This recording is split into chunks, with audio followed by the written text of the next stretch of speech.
بالله من الشیطان الرجیم بسم الله الرحمن الرحیم. زما ټولو وطندارو ته دا اپیل کړم چې دا امینه جي علامه اقبال پبلک سکول ګل حسن کلی او دا پپوس کلي خواړه دا چې کوم دی سیلاو ډېر زیات خرابه کړی. دا تاسو ورته ګورئ چې لاندې ډوب کړی چور د بنیادمو لیارم نه بنیادمو نه علاوه د ګاړو لیارم نه خلکو ته ډېر زیات تکلیف دی.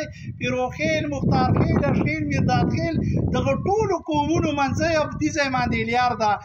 نو شاه خالد اژي ته او تاج محمد ته دا مطالبه کړم او حکومت ته هم دا مطالبه کړم چې مهرباني وکړئ چې د هغه چې کومه راخوړ لاندې باندې وګورئ. دې کې شپږ پیپونه لګي داسې چې قبلې پله وځي او بیا شپږو پیپو پس هغه لګي دا فرش لګي چې غټ فرش واچول شي نو به دا اوبه به چې کوم دی که نه دغه فرش به هغه شي.